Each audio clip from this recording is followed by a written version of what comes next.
محترم حضرات، بزرگوں اور دوستوں، رمضان المبارک کے آخری ایام چل رہے ہیں۔ کچھ دنوں کے بعد یہ مبارک مہینہ ہم سے رخصت ہونے والا ہے۔ ایسا لگتا ہے کہ ابھی ابھی ہم اس کے استقبال کی باتیں کر رہے تھے اور اب اس کے جانے کا تذکرہ ہو رہا ہے۔ اللہ نے ایک بڑا گراں قدر موقع ہم کو دیا تھا کہ ہم اس میں فکر کر کے اللہ سے تعلق قائم کر سکیں، اپنے ایمان کی تجدید کر سکیں، اپنے اعمال کا گریف بڑھا سکیں اور آخرت کا سودا اللہ کے ساتھ کر سکیں، جنت کی راہ تک اپنے سفر کو چلا کر، جنت کی راہ پہ اپنی زندگی کو چلا کر کامیابی جنت حاصل کر سکیں۔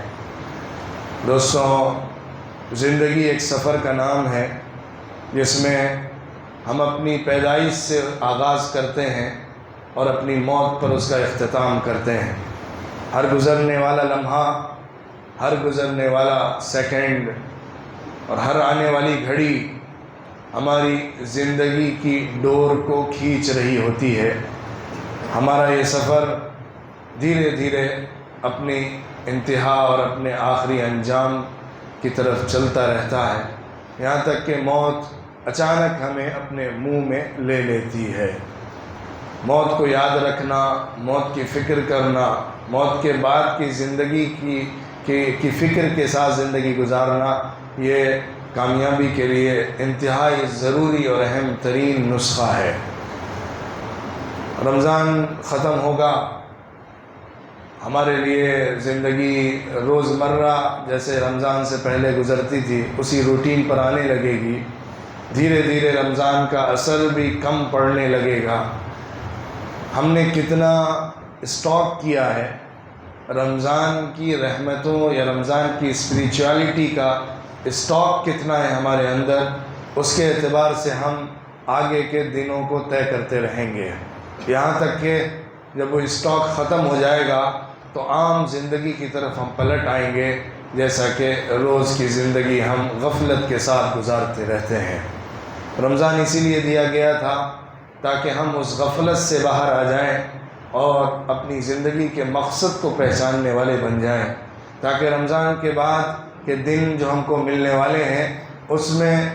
اسی اسپرٹ کے ساتھ چلیں جو رمضان المبارک ہم کو دیتا ہے۔ عبادت کا شوق ہو، اللہ سے بات کرنے کی لذت ہو، نمازوں کا اہتمام ہو، اللہ سے دعا کرنے کی فکر ہو، اللہ سے مانگنے کی دلچسپی ہو، اللہ کے سامنے جھکنے اور اللہ کے سامنے سجدہ کرنے کا شوق ہو، اللہ کے لیے خرچ کرنا اور مال کو لٹانے کا جذبہ ہو، اللہ کے بندوں کا تعاون اور مدد کرنے کی فکر ہو۔ یہ خیال جو رمضان میں ہمارے اندر پیدا ہوتا ہے، یہ اسپرٹ جو آتی ہے، اس کو رمضان کے باہر، رمضان کے بعد برقرار رکھنا، یہ رمضان کا اصل اچیومنٹ ہے اور اصل فائدہ ہے جو ہمیں حاصل کرنا ہوتا ہے۔ دوستوں، حضور اکرم صلی اللہ علیہ وسلم بارہا فرمایا کرتے تھے، تلقین کرتے تھے کہ تم اپنی زندگی کی آخری گھڑی کو یاد کیا کرو، تم اپنی زندگی کے سفر کے آخری پل اور آخری موقع کو فراموش مت کیا کرو، غفلت کا شکار مت ہوا کرو، کیونکہ سب سے بڑی بیماری غفلت ہوتی ہے۔ انسان اگر کسی چیز کو یاد کرنا چھوڑ دے تو پھر اس کی فکر اس کے اندر سے ختم ہو جاتی ہے۔ ایسے ہی اگر ہم موت کو یاد کرنا چھوڑ دیں گے، آخرت کو یاد کرنا چھوڑ دیں گے تو پھر ہمارے لیے آخرت کی گھڑی اور آخرت کی منزل مشکل ہوتی چلی جائے گی۔ ہمیں یاد کرنا چاہیے کہ ہمارا آغاز کیا ہے، ہمارا انجام کیا ہے، ہماری ابتدا کیا ہے، ہماری انتہا کیا ہے، ہماری بگننگ کیا ہے، ہمارا اینڈ کیا ہے، ہماری شروعات کیا ہے، ہمارا انجام کیا ہے،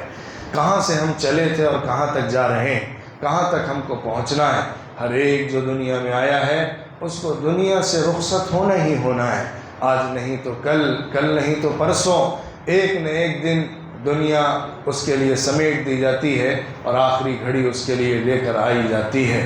وَلَا تَدْرِي نَفْسٌ بِأَيِّ أَرْضٍ تَمُوتُ، کسی کو بھی نہیں معلوم ہے کہ وہ کس زمین پر جا کر اپنی آخری سانس لے گا، نہیں معلوم ہے کہ کب موت اپنے آغوش میں لے لے گی اور کب ہماری آخری سانسیں ہمارے جسم سے نکل جائیں گی۔ ہمیں معلوم نہیں ہوتا ہے کہ ہماری زندگی کا آخری پل کس جگہ گزرے گا، کس حال میں گزرے گا۔ اس لیے اس پل کی فکر کر کے آج کے پل کو اچھا بنانا، اس آخری وقت کو یاد کر کے آج کو بہتر بنانا،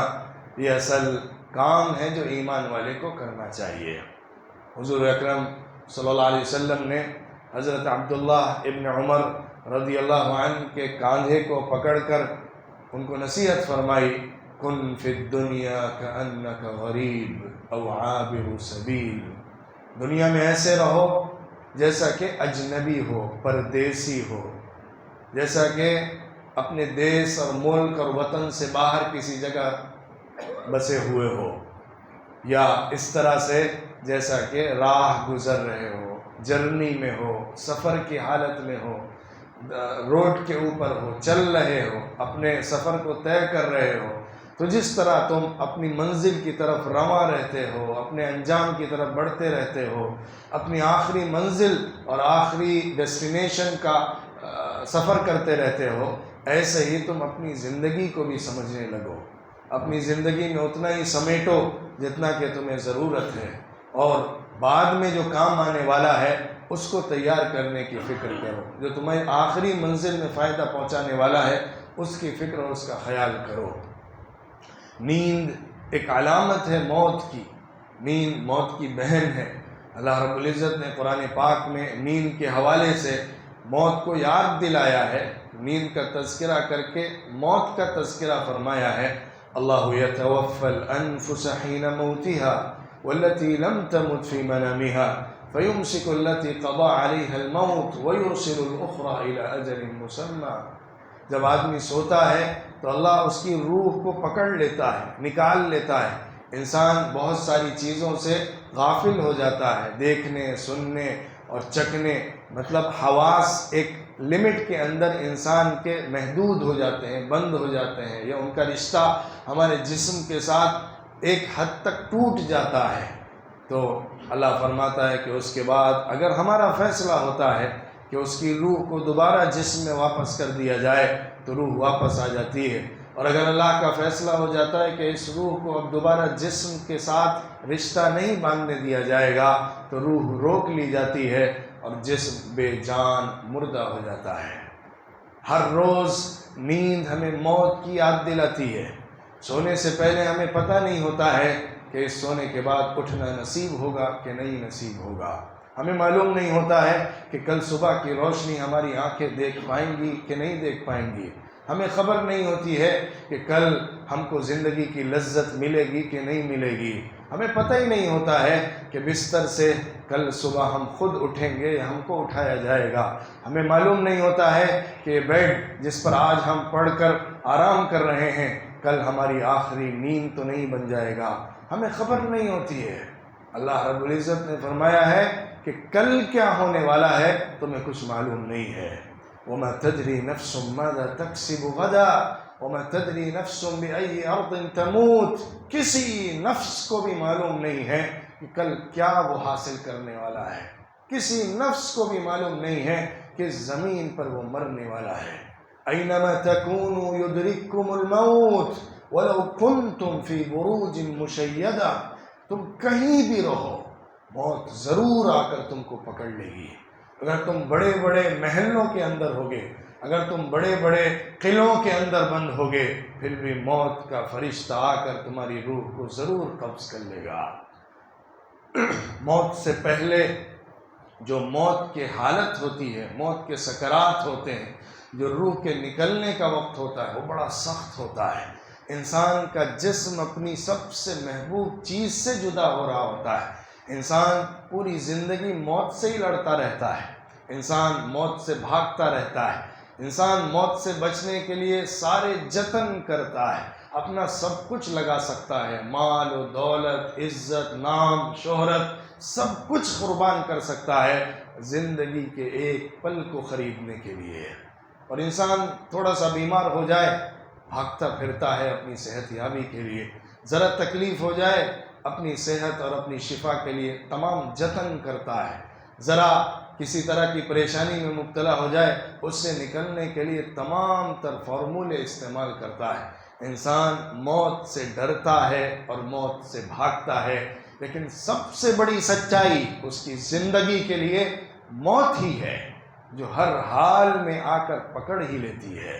کتنا ہی بھاگے، کتنی جان چھڑائے، کتنی بار اس کو چکمہ دینے کی کوشش کرے، کتنی بار اپنے آپ کو تسلی دے کر موت سے غافل کرنے کی کوشش کرے، لیکن موت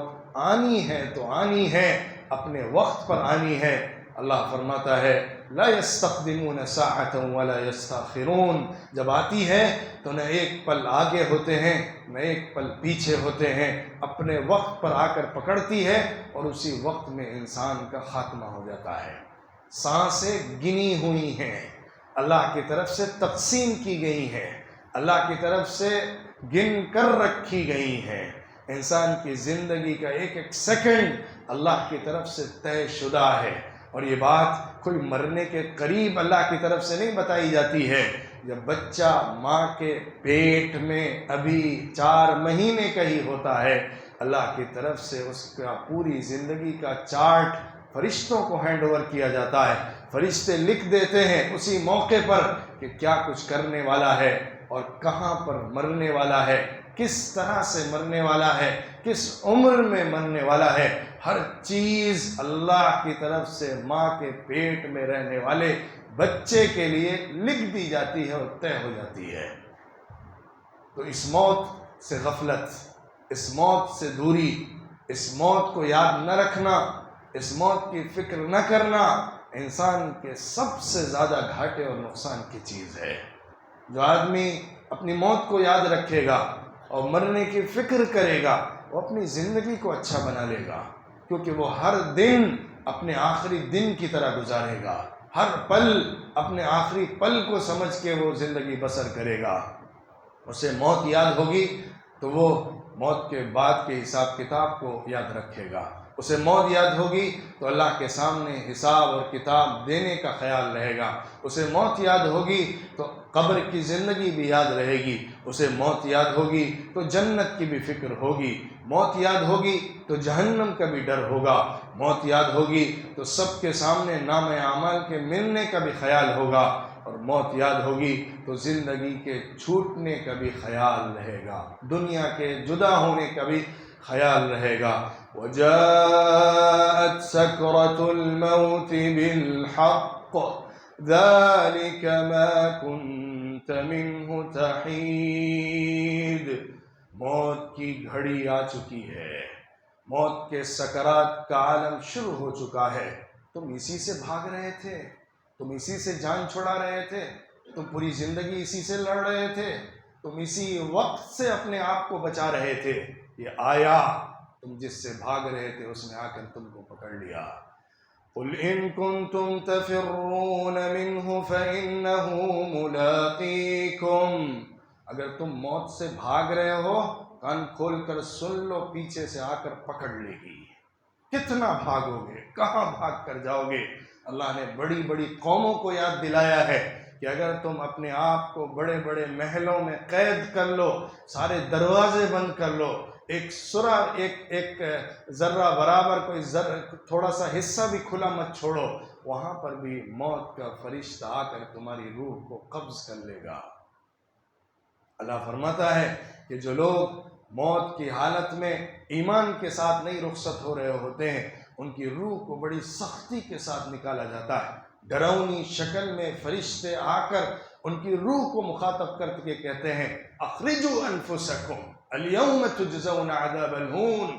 آج اپنی روح کو باہر نکالو، تمہیں ذلت آمیز عذاب ملنے والا ہے، بدلہ ملے گا تمہارے اعمال کا جو کچھ تم کر کے آئے ہو۔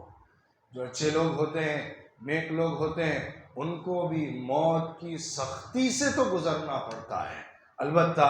اللہ رب العزت موت کے بعد کی زندگی کو، قبر کی زندگی کو آسان بنا دیا کرتا ہے۔ حضرت عائشہ صدیقہ رضی اللہ عنہ فرماتی ہیں میں سوچتی تھی کہ شاید نیک لوگوں کے لیے موت کی سختی نہیں ہوا کرتی ہے، لیکن جب میں نے آقا انعامدار حضرت محمد مصطفیٰ صلی اللہ علیہ وسلم کی زندگی کے آخری پلوں کو دیکھا ہے، کس طرح آپ کے اوپر کیفیت تاری تھی، کس طرح آپ پیالے کے اندر ہاتھ ڈال کر پانی کو لے کر اپنے منہ پر ملتے چلے جا رہے تھے اور موت کی سختی سے گزر رہے تھے، ہم نے محسوس کر لیا کہ موت کی سختی تو سب کو ہی آ کر رہتی ہے۔ موت سے گزرنا ہے وہ ایک سخت مرحلہ ہوتا ہے، زندگی کو چھوڑ کر نئے عالم میں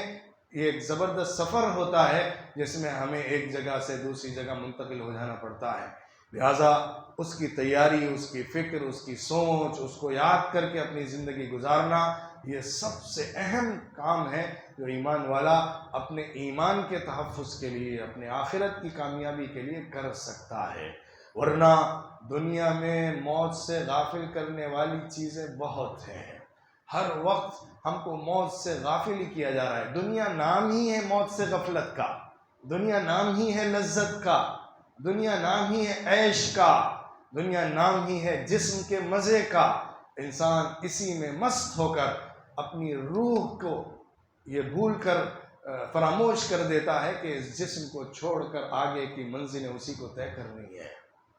یہ جسم کچھ وقت کا ہے، پھر یہ مٹی میں ملنے والا ہے، ریزہ ریزہ ہونے والا ہے، ہڈیاں بوسیدہ بن جانے والی ہیں، گوشت مٹی میں تحلیل ہو جانے والا ہے۔ روح جو تمہاری اصل زندگی ہے وہی سارے مراحل کو آگے فیس کرنے والی ہے۔ اس کو یا تو جنت کا ایک بہترین گڑھا مل جائے گا، جنت کا باغ مل جائے گا، یا پھر جہنم کا ایک گڑھا مل جائے گا جو کہ قبر کی زندگی ہے۔ حضرت عثمان بن عفان رضی اللہ عنہ قبر کو یاد کر کے، برزخ کی زندگی کو یاد کر کے بہت رویا کرتے تھے، اور ان کی آنسوؤں سے ان کی داڑھی تر ہو جایا کرتی تھی۔ فرمایا جاتا تھا کہ جب جنت اور جہنم کا تذکرہ ہوتا ہے تب آپ کے اوپر اتنی رقت طاری نہیں ہوتی جتنی کہ قبر اور برزخ کی زندگی کے تذکرے سے ہوتی ہے۔ تو فرماتے ہیں کہ وہی تو آغاز ہے، اگر وہ اچھا ہو گیا تو آگے کی ساری منزلیں اچھی ہیں، وہ اچھا نہ ہوا تو پھر پوری آگے کی منزلیں مشکل ہی مشکل ہیں، کیونکہ انسان کی قیامت اسی وقت آتی ہے جب اس کو موت آ جاتی ہے، اس کا آخری سفر اسی وقت شروع ہو جاتا ہے جب اس کی آخری نیند لگ جاتی ہے، کیونکہ قبر کے اندر بھی اگر جنتی ہے تو جنت کی نعمتیں ملنا شروع ہو جاتی ہیں، اور اگر جہنمی ہے تو جہنم کی سختیوں سے سامنا کرنا پڑتا ہے۔ اسی لیے فرمایا گیا ہے قبر یا تو جنت کے باغوں میں سے ایک باغ ہوتا ہے یا جہنم کے گڑھوں میں سے ایک گڑھا بن جاتا ہے۔ جو زندگی جیسی لے کر گیا ہے اسی کے مطابق اس کے ساتھ معاملہ موت کے بعد سے شروع ہو جاتا ہے۔ اس موت کو یاد کرنے کا حکم حضور صلی اللہ علیہ وسلم نے اس طرح سے دیا، اکثروا ذکر ہادم اللذات، تمہاری لذتوں کو، مزے کو، عیش کو اور لطف اندوزیوں کو توڑنے والی جو چیز ہے اس کو یاد کیا کرو بہت زیادہ، اور وہ ہے تمہاری موت۔ کیونکہ جب موت یاد ہوگی، جیسا کہ کسی صحابی نے فرمایا کہ جس کو موت یاد رہتی ہے وہ حسد نہیں کرتا ہے، جس کو موت یاد رہتی ہے وہ دنیا میں بہت زیادہ غفلت اور مستی کا شکار نہیں ہوتا ہے۔ فَلْيَضْحَكُوا قَلِيلًا وَلْيَبْكُوا كَثِيرًا، تھوڑا تھوڑا ہنسو، زیادہ زیادہ رو، ڈر زیادہ رکھو اپنی زندگی کے چھٹنے کا، فکر رکھو کہ اس دنیا سے رخصت ہو جانا ہے، اور لطف اور مزے کو تھوڑا رکھو کیونکہ اس کو چھوڑ کر یہاں سے نکل جانا ہے۔ موت جو ایک سفر کا ایک اہم ٹرننگ پوائنٹ ہے جس کے بعد سے آخرت کی منزلیں شروع ہو جایا کرتی ہیں، پھر موت کے بعد برزخ کی زندگی ہے، پھر حشر کا میدان ہے، پھر حساب کتاب ہے، پھر اللہ کے فیصلے ہیں، پھر ہمیشہ کی جہنم یا ہمیشہ کی جنت ہے جو اللہ رب العزت کی طرف سے دی جانے والی ہے۔ ایسی زندگی کی فکر کرنا جو بہت لمبی ہے، نہ ختم ہونے والی ہے، اصل سمجھ اور عقل مندی ہے۔ حضور صلی اللہ علیہ وسلم نے فرمایا الکیس من دان نفسہ وعمل لما بعد الموت، عقل مند انسان وہ ہوتا ہے جو اپنا حساب کتاب کرتا رہتا ہے اور مرنے کے بعد کی زندگی کے لیے عمل کرتا ہے۔ فمن كان يرجو لقاء ربه فليعمل عملا صالحا ولا يشرك بعبادة ربه أحدا، جس کو بھی اپنے رب سے ملاقات کرنے کی امید ہے اسے چاہیے کہ اچھے اعمال میں لگا رہے، عبادت میں اللہ کے ساتھ کسی کو شریک مت ٹھہرائے، عمل کی محنت، عمل کرنا، اچھے کام کرنا، نیک اعمال کرنا، یہی سب تمہارے کام آنے والی چیزیں ہیں۔ قبر کے اندر انسان کا قرآن جو کچھ پڑھا ہے اس نے اس کے ساتھ آئے گا، انسان کے اعمال دائیں سے بائیں سے اوپر سے نیچے سے اس کے سامنے کھڑے ہوں گے، وہی وہاں پر پروٹیکشن کا کام کریں گے۔ اللہ کا عذاب اگر آ رہا ہوگا تو وہ کہیں گے، قرآن کہے گا کہ مجھ سے تعلق رکھتا تھا اور مجھ کو پڑھتا رہتا تھا، مجھ پر عمل کرتا رہتا تھا، اس لیے عذاب کا یہاں پہ موقع نہیں ہے، اس کو جگہ نہیں ہے۔ لیکن جو عمل کا سودا کر کے، عمل کا توشہ لے کر قبر میں نہیں آئے گا، اس کے لیے پھر کوئی چیز بچانے والی نہیں ہوگی۔ پھر وہاں پر سانپ ہوں گے، اژدہے ہوں گے، بچھو ہوں گے، اللہ کے عذاب کی مختلف شکلیں ہوں گی۔ زمین کو حکم دیا جائے گا کہ انسان کو بھینچ کر رکھ دے گی، اس کی پسلیاں ایک دوسرے میں گھس جائیں گی، فرشتے آ کر کوڑے برسائیں گے، اللہ کی طرف سے جہنم کے اژدہے مسلط کر دیے جائیں گے، عذاب کی مختلف شکلیں آگ کے دروازے کی شکل میں وہاں پر کھول دی جائے گی، اور سخت ترین سزا سے گزرنا پڑے گا۔ نیک ہوگا تو اعمال کام آئیں گے، جنت کی کھڑکی کھل جائے گی، اللہ کی طرف سے بہترین انعامات کی بارشیں فرمائی جائیں گی، اس کو خوشخبریاں دی جائیں گی، اس کو اطمینان کے ساتھ سلا دیا جائے گا۔ جیسا کہ ایک نیا شادی شدہ شخص ہوتا ہے، اس کو اپنے بستر پر آرام کی نیند سے لٹا دیا جاتا ہے کہ اب تجھے اخیر میں اٹھنا ہے، جب اللہ کی طرف سے حساب کتاب کے لیے بلایا جائے گا، تب تک تو آرام سے لیٹ کر سو جا۔ تو ایسی زندگی کی فکر کرنا، ایسے عمل کرنا جس کے ذریعے سے ہم کو وہاں کی کامیابی مل سکے، جس کے ذریعے سے ہم کو قبر کی آسانی مل سکے، جس کے ذریعے سے ہم کو آخرت کا حساب کتاب آسان ہو کر مل سکے، کیونکہ وہاں کی کامیابی ہی اصل کامیابی ہے، وہاں کی ناکامی سب سے بڑی ناکامی ہے۔ حضرت عمر ابن الخطاب رضی اللہ عنہ کی پر جب حملہ ہوا تھا، ان کی موت کا عالم تھا، سکرات الموت کا وقت تھا، تو انہوں نے فرمایا میرے سر کو مٹی کے اوپر رکھ دو۔ لوگوں نے کہا ارے آپ بیٹھے رہیے یہاں پر، یہیں لیٹے رہیے آرام سے۔ کہیں نہیں، میرے سر کے نیچے مٹی رکھو، میرے گال کے نیچے مٹی رکھو۔ یہ جو وقت ہے بڑا سخت ہے، مٹی کو میں یاد کرنا چاہتا ہوں۔ گویا کہ وہ یہ کہہ رہے تھے کہ مٹی سے تعلق جوڑ کر اپنی عزت کو مٹی میں رکھ رہا ہوں، کہ میں مٹی سے نکلا ہوں اور مٹی کی طرف واپس جانے والا ہوں۔ اور فرما رہے تھے کہ جو سختی ہے موت کی، موت کے وقت کی، اگر اس کے لیے میرے پاس پوری دنیا ہوتی، میں وہ دے کر اس سختی سے نکل سکتا تو میں وہ دینے کو تیار ہو جاتا۔ حضرت عمر بن الخطاب رضی اللہ عنہ جیسا آدمی کہا کرتا تھا کہ اگر آخرت میں میرا حساب کتاب برابر سرابر ہو کر نکل گیا تو میں بہت خوش ہو جاؤں گا۔ اگر مجھے اللہ رب العزت نے نہ کچھ دیا نہ کچھ لیا، یعنی نہ سزا دی نہ کچھ بہت زیادہ انعام دیا، معاف کر کے گزار دیا، تو یہی میری سب سے بڑی کامیابی ہے۔ حضرت عمر جن کو اللہ کے رسول صلی اللہ علیہ وسلم نے خوشخبری فرمائی، خوشخبری دی، عمر فی الجنہ، عمر جنت میں ہے، ابو بکر فی الجنہ، ابو بکر جنت میں ہے، عثمان فی الجنہ، علی فی الجنہ، طلحہ فی الجنہ۔ آپ نے عشرہ مبشرہ کا نام لے لے کر جنت میں ہونے کی خوشخبری دی ہے۔